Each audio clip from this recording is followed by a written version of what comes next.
Quizá no haya soliloquios más célebres que los de Hamlet. En la segunda escena del segundo acto de esta tragedia de Shakespeare, Hamlet se pregunta cómo es posible que un actor cómico se haya conmovido tanto al recitar unas líneas atribuidas ficticiamente a Hécuba, la mujer de Príamo. ¿No es monstruoso que un actor como este, solo en una ficción, solo en el sueño de una pasión, pueda forzar su alma de tal modo hasta su idea entera? Que por su efecto palidezca todo su rostro, haya en sus ojos lágrimas, desvarío en su expresión, se le quiebre la voz y todas sus funciones se ajusten con sus formas a su idea. A Hamlet le alarma que un actor cómico sea más congruente en su fingimiento que él mismo, Hamlet, en su realidad. Y se regaña diciéndose cosas terribles. Se tacha de granuja, obtuso, de papanatas, de cobarde, de ser incapaz de pasar de las palabras a la acción y se compara con una fregona y hasta con una ramera.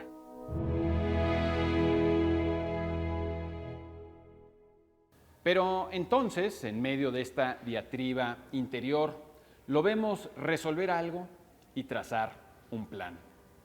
El teatro y los actores cómicos le han sugerido lo siguiente: a la tarea, sesos míos.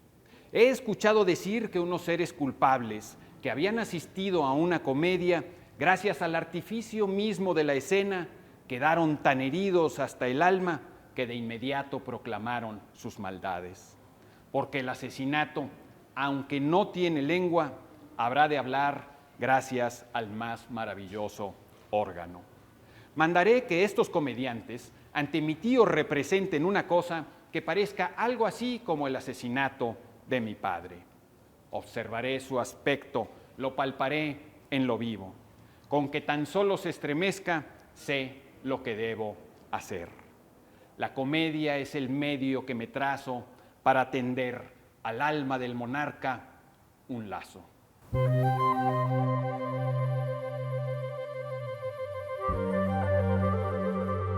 El plan del príncipe Hamlet, una vez puesto en práctica, va a disipar todas sus dudas respecto a que el rey actual, su padrastro, asesinó a su padre.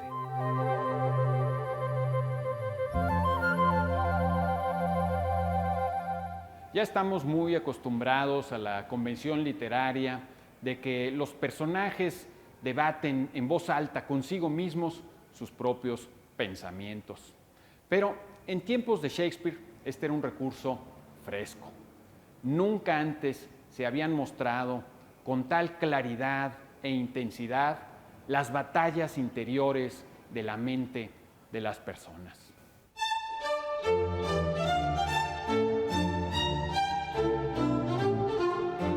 Los monólogos de Falstaff, del rey Lear, del usurpador Macbeth, de Enrique V y por supuesto de Hamlet, le otorgaron a sus personajes una densidad psicológica inaudita. Y algo todavía más importante: esta manera de dialogar con uno mismo le confirió a la literatura una nueva dimensión pública ejemplar.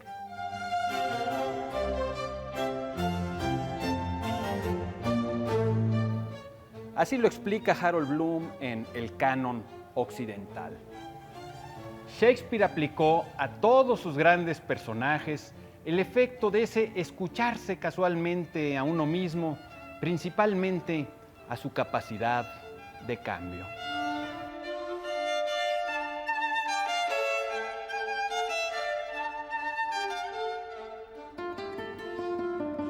Es decir, Shakespeare fue el primero en aprovechar el diálogo interior como una herramienta de mudanza psicológica. Hablándose a sí mismos, escuchándose a sí mismos, los personajes de Shakespeare sacan conclusiones, toman decisiones y se empujan a la acción.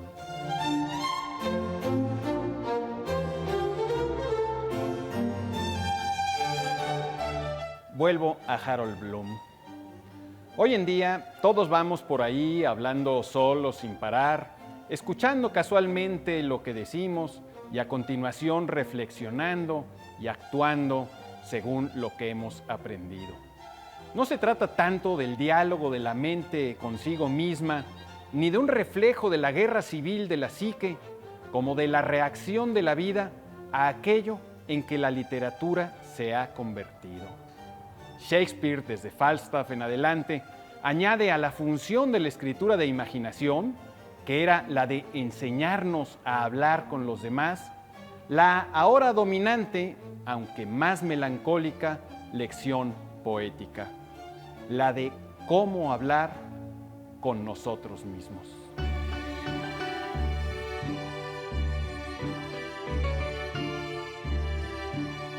Se puede discutir con Bloom si la influencia de la literatura ha llegado tan lejos, pero el hecho es que la literatura moderna nos ofrece incontables ejemplos de personajes discutiendo consigo mismos e incluso de conciencias desparramándose más o menos caóticamente en el tiempo, como en lo que los críticos llaman stream of consciousness o flujo de conciencia.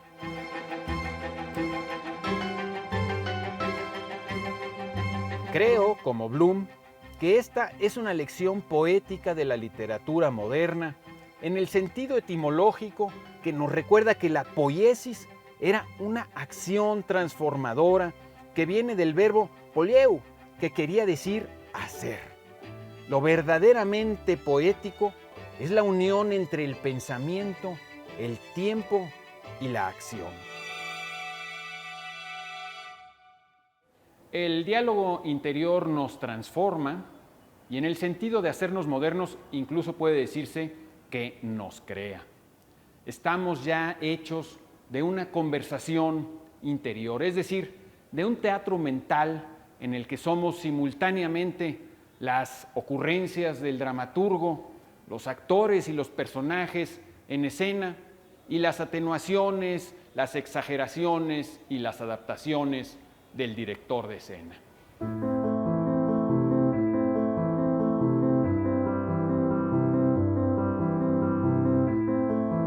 Desde los tiempos más remotos, la literatura siempre ha servido como modelo para hablar y para escribir, es decir, para comunicarnos con los demás. Los griegos estudiaban la Ilíada y la Odisea por muchos motivos, pero uno de los cuales era, sin duda, que las epopeyas de Homero servían como modelos de expresión.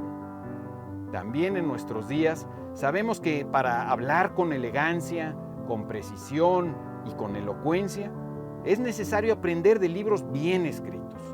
Las obras de Jorge Luis Borges, de Octavio Paz, de Juan José Arreola, son modelos de excelencia en la expresión y, al menos en este sentido, son obras que reportan una utilidad directa a muchos de sus lectores.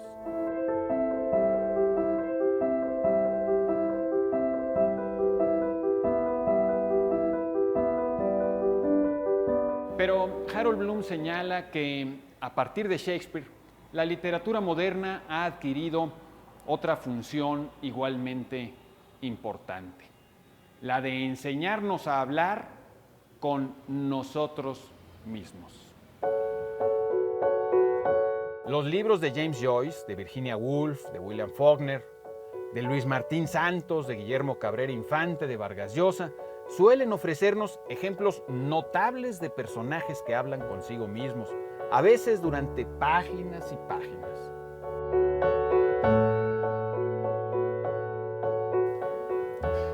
La literatura moderna nos ofrece asimismo múltiples ejemplos de diálogos interiores que no podemos calificar como de especialmente transformadores o constructivos, y a veces más bien los debemos calificar de todo lo contrario. Creo que es el caso precisamente de los siguientes versos terribles de la poeta argentina Alejandra Pizarnik, quien, por cierto, se suicidaría muy joven. ¿Y qué es lo que vas a decir? Voy a decir simplemente algo. ¿Y qué es lo que vas a hacer? Voy a esconderme detrás del lenguaje. ¿Y por qué? tengo miedo.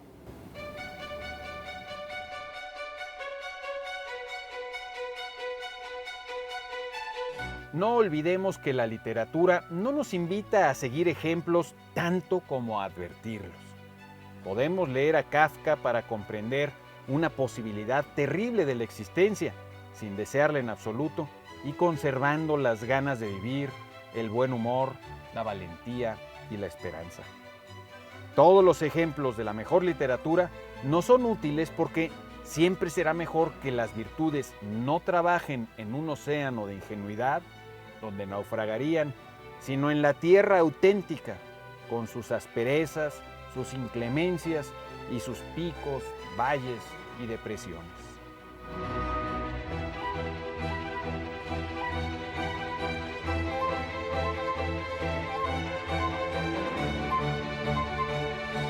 Para terminar, volvamos a Hamlet y al más célebre de sus soliloquios, que es también un debate interior entre el suicidio y conservar la vida. Ser o no ser, de eso se trata. Si para nuestro espíritu es más noble sufrir las pedradas y dardos de la atroz fortuna, o levantarse en armas contra un mar de aflicciones y oponiéndose a ellas, darles fin. Morir para dormir, no más. Y con dormirnos, decir que damos fin a la congoja y a los 1000 choques naturales de que la carne es heredera. Es la consumación que habría de anhelar devotamente. Morir para dormir. Dormir, soñar, ¿acaso? Sí, ahí está el tropiezo, que en ese sueño de la muerte, ¿qué sueños puedan visitarnos cuando ya hayamos desechado el tráfago mortal? Tiene que darnos que pensar.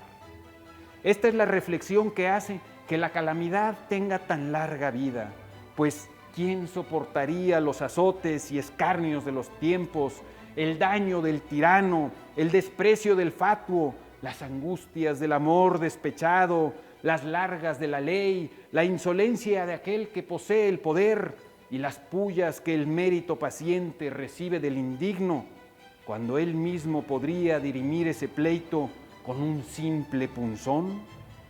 ¿Quién querría cargar con fardos, rezongar y sudar en una vida fatigosa si no es por algo que teme tras la muerte?